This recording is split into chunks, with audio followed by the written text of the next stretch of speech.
और जनता जानती है कि 15 महीने कैसे गुजरे हैं उसको। हाँ ठीक है सर, आप लगाए रहो, बनते हैं, देखते हैं क्या होता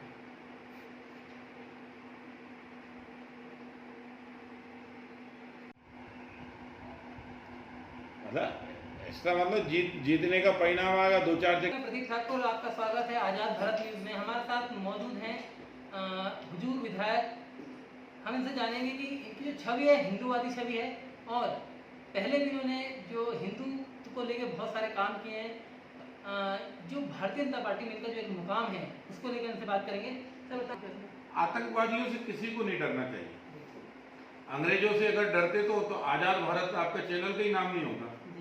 चंद्रशेखर आजाद झाबुआ में रहते थे, डरे क्या? अलीराजपुर झाबुआ का ये किस्सा है, आदिवासी क्षेत्र में रहते थे। वनवासी डरा क्या अंग्रेजों से? हमने मुगल काल देखा है तो मुसलमानों से तब का आक्रमण जब भारत ने झेला है, तब तो ये कहा जाता था कि गुरु गोविंद सिंह के दोनों बेटों को दीवार में चुन दिया गया, गुरु तेग बहादुर का सर काट दिया गया, उनको उबलते हुए तेल में डाला गया, उबलते हुए उन पर पानी में उनको डाला गया, लेकिन तब वो नहीं रुके। कोई डर भाई, भगवान के ने पैदा किया तो मौत भी उसने सुनिश्चित की है, लेकिन अगर आतंकवाद से हम डरेंगे तो आखिर देश में कौन जिएगा? और इसलिए भारतवासियों को किसी से डरने की जरूरत नहीं है। निडर होकर, राम ने भी युद्ध लड़ा रावण से निडर होकर, कृष्ण ने भी युद्ध लड़ा कंस से निडर होकर। आप भी अगर उनकी औलाद हो और उनकी संतान हो तो हर बात निडरता के साथ कहिए।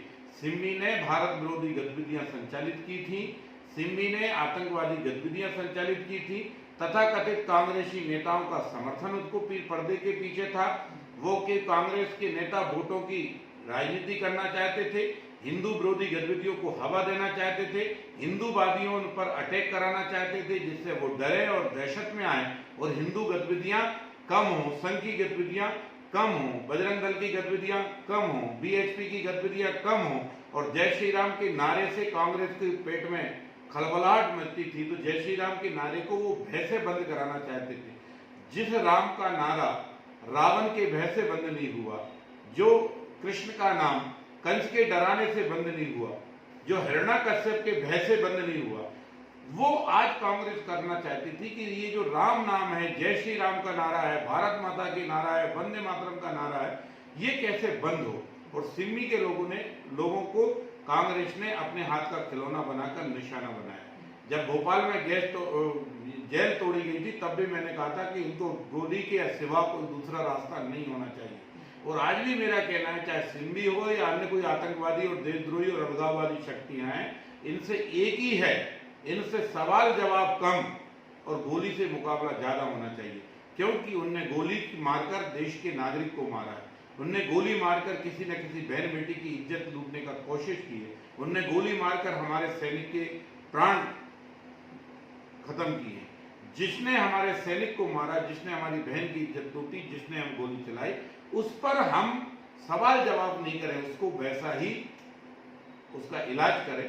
चाहे वो सिम्मी हो, अन्य कोई आतंकवादी घटनाएं हो, उन सबको मुंह तोड़ जवाब तभी होगा जब हम उनकी भाषा से, ये बातों के भूत नहीं, ये लातों के भूत है, इन्हें पर लात चलाओगे तो ठीक रहेगा। आपकी एक घटना जो आपने कारनामा आपका एक बहुत प्रचलित हुआ था, आपने भारतीय जनता पार्टी कार्यालय के बाहर खड़े हुए डंडा लेकर एक कांग्रेसी नेता को ने जो धमकी दी थी उसको रोकने के लिए आप वहाँ पे अपने कार्यकर्ताओं के साथ खड़े हुए थे, वो क्या मामला थोड़ा नहीं, कुछ नहीं, तो कुछ तथाकथित जो सिम्मी के आतंकवादी हैं जिनने कहा था कि हम वंदे मातरम नहीं गाएंगे, हम भारत माता की जय नहीं बोलेंगे, और जिस सभा में उन्होंने कहा था उसमें महाराजा अधिराज दिग्विजय सिंह महाराज बैठे थे, जो बड़ी सॉफ्ट हिंदुत्व और कौन कौन सा हिंदुत्व का नया तड़का लगाने की कोशिश करते हैं, और वो चुप बैठे रहे। बल्कि अगर दिग्विजय सिंह में दम तो ये होना चाहिए थी कि सामने वाले से माइक छीनकर एक धक्का देके मंच से नीचे उतार देना चाहिए था। क्यों? तुम भारत माता की जय नहीं बोल सकते तो इस मंच पर कैसे खड़े हो सकते हो? तुम वंदे मातरम नहीं कह सकते तो इस मंच पर कैसे खड़े हो सकते हो?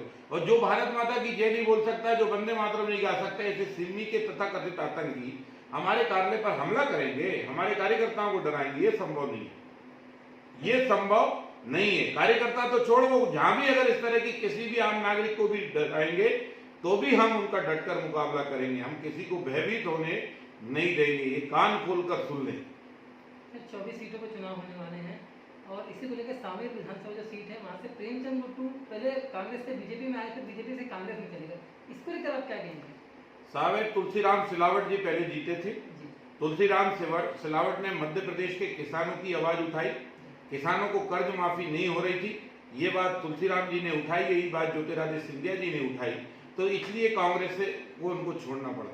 तुलसीराम सिलावट ने कहा कि कमलनाथ जी सरकार बनाने के लिए हमने गरीबों के लिए बहुत वादे किए थे पर एक भी वादा पूरा नहीं हो रहा, क्यों ना मैं इस सरकार से इस्तीफा दे दूं। उन्होंने कहा कि शिक्षित बेरोजगारों को बेरोजगारी भत्ता नहीं मिल रहा, इसलिए क्यों ना इस सरकार से इस्तीफा दे दूं। और तुलसीराम सिलावट ने जब देखा कि स्वास्थ्य विभाग तो मुझ पर है पर भ्रष्टाचार जो है कमलनाथ जी और उनकी टीम कर रही है, और इसलिए इसको ध्यान में रखते हुए भ्रष्टाचार दिग्विजय सिंह जी की टीम कर रही है, इस बात से उन्होंने दुखी होकर कहा कि नहीं, मैं सावेर की जनता के प्रति वफादार हूं, मैं मध्य प्रदेश के नागरिक होने के नाते मध्य प्रदेश के प्रति वफादार हूं, कमलनाथ जी आपके और दिग्विजय सिंह के प्रति वफादार नहीं हूं। इसलिए ज्योतिरादित्य सिंधिया जी के साथ पूरी कांग्रेस की जो इस सोच को रखते थे, किसानों की कर्ज माफी को हल कराना चाहते थे, बेरोजगारी भत्ता दिलाना चाहते थे, बेटियों की जो शादी हुई थी उसके 51,000 रुपए की राशि उनको दिलाना चाहते थे, बुजुर्गों को तीर्थ दर्शन पर भेजना चाहते थे, और वो कहते थे कि जो शिवराज सिंह चौहान की पुरानी योजना है उन योजनाओं को लागू करो, और कांग्रेस संबल योजना बंद करना चाहती थी। इसी बात को लेकर झगड़ा हुआ, इसी बात को लेकर सिंधिया जी और उनका विवाद हुआ।